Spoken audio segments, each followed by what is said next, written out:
Hi, Cody here. Before we get into the video, I wanna thank you all for helping me reach 100 channel views. This is such a huge accomplishment. I'm glad I managed to reach this goal in only 2 videos. Thank you to everybody that watched my video, even though they only misclicked or they only stayed in for a little bit because my mic was horrible, to be honest. Even if they only did that, I'm still thankful to everybody that watched and everybody that clicked on my videos. To me, that's such a huge achievement, and I wouldn't have been able to do this without you guys. So thank you. Also, I want to mention I'm sorry for not uploading in such a long time. I know. For a growing channel, I think consistency is really important, and I've not been hitting that target recently. To be honest, I've had one, family issues, and two, I was also feeling sick myself. And I also switched to Linux, as you can see. So I also had some issues with OBS in general. Like setting it up and issues with my microphone and screen recorder. But now we're back in business and I can finally provide some content for you guys. Now, what I wanted to discuss in this video is how my first game jam ever went. So, if you don't know, GNTK recently ended, and what GNTK is a game jam in which people have 4 days to make a game centered around a theme. This year's theme was Countdown. Now, when I found out what the theme of the jam was, me and my other friend, which I talked to before the jam, I was like, hey, you wanna join and help me make a game? And she actually said yes and accepted my request. So we ended up doing a game, a survival game. I'm not gonna get into the details. I'll let you guys try the game out if you want, because I also wanna hear your feedback. And I feel like if I'll play the game, then I'll ruin some of the experience. So first things first, let's look at the score, because I've been waiting to look at the score since it came out, but I waited to make this video, so this is my first reaction as well. Okay. Okay, I'm gonna go to my submissions. Okay. Whoa. Oh, there is no overall criteria. Okay, oh. So you just have narrative, audio, creativity, enjoyment, and artwork. You don't have like an overall. Oh, but this is bad. These are no good scores, oh my god. Okay. So the narrative was the best one, the best criteria, I guess.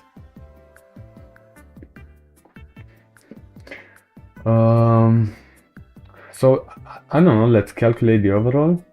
I think you just do the average. Let's do that quick. Plus 88110 plus 9244 plus 9877 plus 9903 equal to, and you divide by 5. What the fuck? Yeah, no, let me tell you. So you have 7531 plus 8810 plus 9244 plus 9877 plus 9903 equal to 45k divided by 5 is equal to 9073. Okay, some 9000. Oh, okay. Actually, you know what? That's not even bad. So we did better than 1,500 people, and then we did worse than 9,000 people, 9,000 games. since there are 10,500 entries. I guess this is not bad. But one thing I got from this game jam was not a good placement, but I've learned so many things.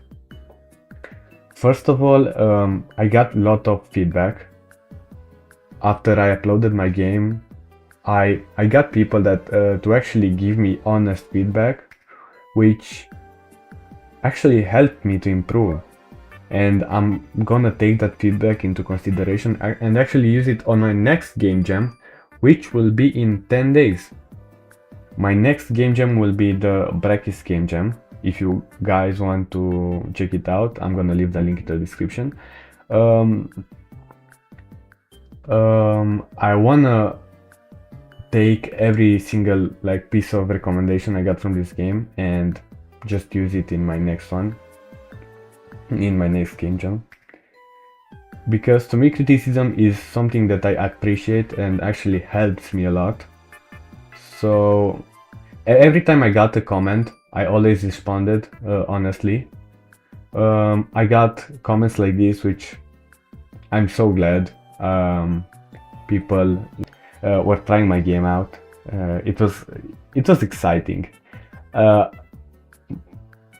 but a lot of people got stuck because I didn't make the first screen very clear. So the issue is I made like a little screen that types out your story, and people didn't know how to get past it because I didn't put in a press escape or press enter or press shift, or I didn't put anything, and people were just waiting for the text to disappear, but they didn't know they actually had to press something, and it was actually my fault there. And that's what one person tells me. I've also gotten a lot of feedback on how confusing the game was in itself. That's why I actually want you guys to try it without you seeing me how to play, because I want you to tell me what actually makes the game confusing. Because I know when I gave this game to my brother, he was just walking around. He didn't know specifically what to do. He was just mindlessly walking without a purpose. So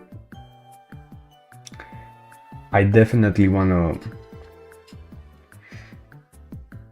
hear your guys' thoughts on my game. Now, the most important thing I got from this game jam was skills. I got skills. I got lots of skills actually. I learned so many skills because after the feedback I got, I also learned how to code certain parts of a game, because this was my first time I actually worked with shaders, and my first time doing save states, my first time fully doing UI, because on other games that I worked on I was just like partially doing the UI. This time I did the entire UI by myself, and there were lots of learning moments, also moments where I just got stuck and didn't know how to do certain things. I also had to learn midway through the game jam how to make saves, how to make a saving file, which was really hard, but I did get it working, and I was so happy when it actually worked.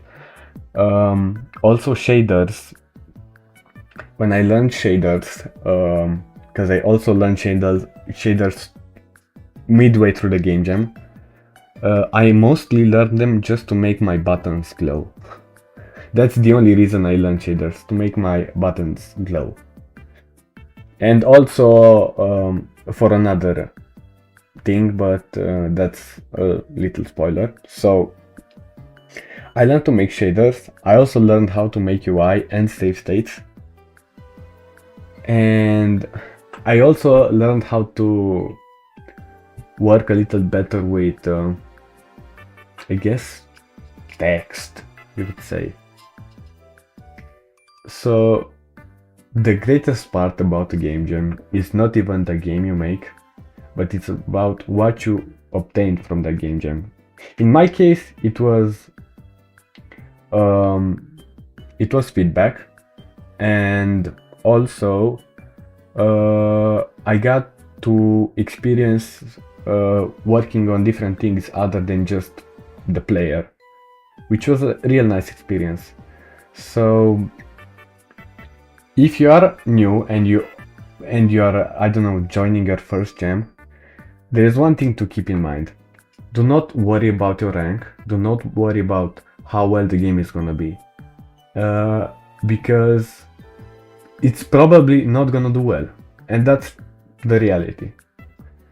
Like 90% of games are probably not gonna do well on their first attempt, but on your second attempt, you're gonna do way better, just because you can utilize what you learned from the first time. So I want to thank the people that actually left reviews and suggestions in my comment section. I'm glad to be in a community like this, and I'll also be leaving the link in the descriptions for you guys to try out the game, because I want to hear your guys' thoughts on my so-called creation. I mean, not my creation, me and my classmates' creation, because in the end we were two people working on this game. Me, who wrote all the code, and she and her who did all the art. And also, don't forget to keep in mind that you don't have to make everything by yourself. And what I mean by that is, I learned the hard way that you don't need to write every single piece of code you don't need to do every bit of art. You can borrow code from the internet, because that's why open source exists. But I didn't do that, and I think that was a big mistake. I didn't use any code that was online. I just wrote the entire code by myself, and then I had my classmate do all the art. She didn't use any like asset packs. And when you're in situations like this,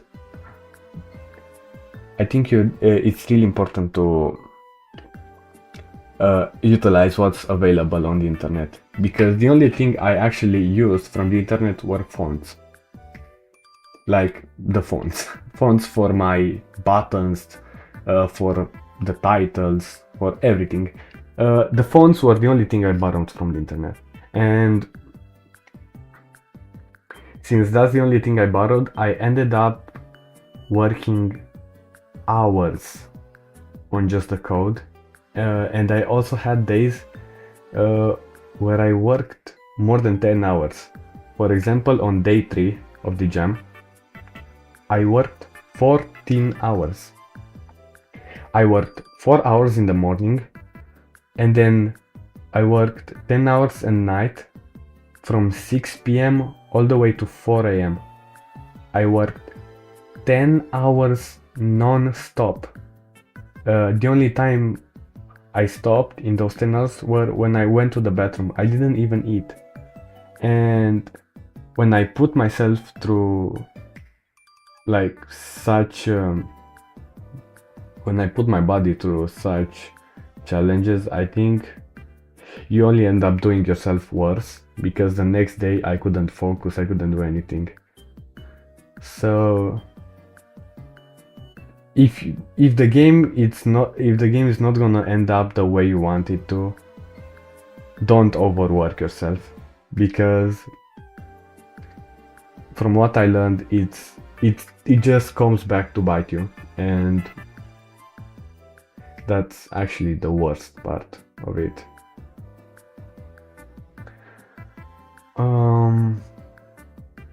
But yeah, I guess that's it. This is one I wanted to talk to you guys about. New video will be coming out soon though. One before the game jam starts. So I don't know, you tell me, do you want me to make another tutorial? I can make the part 2 of the movement, or I can make another video on how the village of Angelica is progressing. Don't forget to leave a comment and tell me. And with that being said, thanks for watching. I'll see you in the next one.